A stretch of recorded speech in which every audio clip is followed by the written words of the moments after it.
Pada awalnya, kerajaan Goa dan Talo merupakan dua kerajaan yang berbeda. Kemudian, pada abad ke-16, dua kerajaan tersebut mulai bersatu. Dalam kehidupan sosial, masyarakatnya terbuka terhadap pendatang dan pedagang asing sehingga budaya dan agama mudah berkembang. Perekonomian Goa Talo sangat maju karena menjadi pusat perdagangan maritim di kawasan timur Nusantara. Banyak pedagang dari Jawa, Maluku, hingga Eropa berdagang di Makassar. Dalam kepercayaannya, awalnya masyarakat menganut kepercayaan lokal. Namun, sejak Sultan Alauddin masuk Islam pada tahun 1605, Islam cepat menyebar di wilayah ini. Puncak kejayaan Goa Talo terjadi pada masa Sultan Hasanuddin yang terkenal berani melawan Belanda sehingga dijuluki ayam jantan dari timur.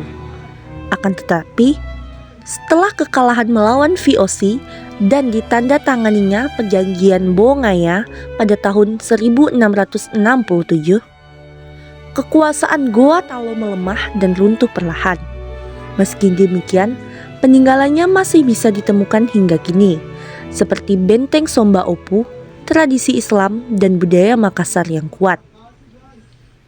Raja-raja yang terkenal dalam memimpin kerajaan Goa Talo yaitu Sultan Alauddin, terkenal karena menjadi raja Goa pertama yang masuk Islam dan menyebarkannya ke Sulawesi Selatan.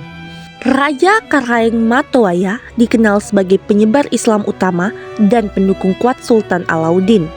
Raja Sultan Hasanuddin terkenal berani melawan Belanda VOC sehingga dijuluki ayam jantan dari timur. Sedangkan Raja Karaeng Patingaloang dikenal sebagai raja yang cerdas dan ahli ilmu pengetahuan.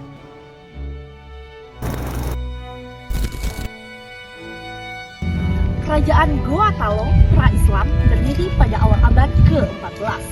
Pada abad ke-15, kerajaan Goa Talo mengalami perpecahan menjadi kerajaan Goa dan kerajaan Talo.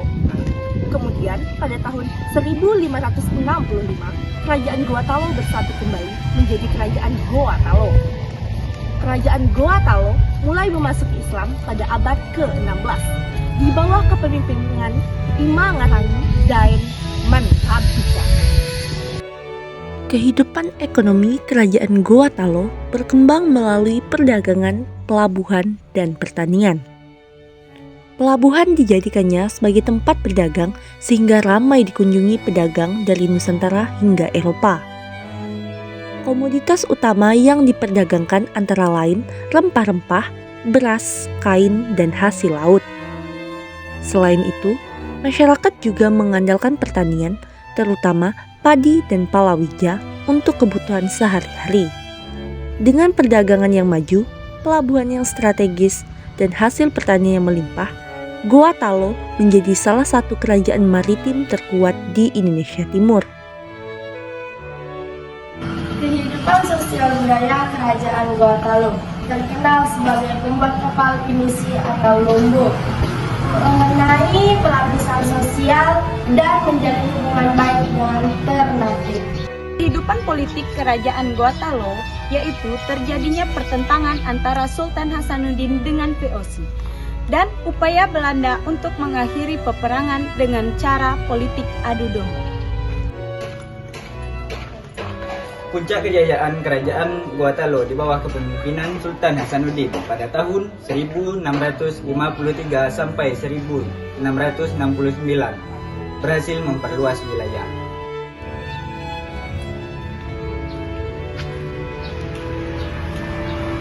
Runtuhnya kerajaan Goa Talo, yakni pada saat Raja Bore Arupaloka meminta bantuan Belanda untuk menyerang Sultan Hasanuddin karena wilayahnya dikuasai oleh Goa Talo. Lalu pada akhirnya terjadilah peperangan di antara mereka. Pada akhirnya kerajaan Goa Talo menyerah pada Belanda pada tahun 1769.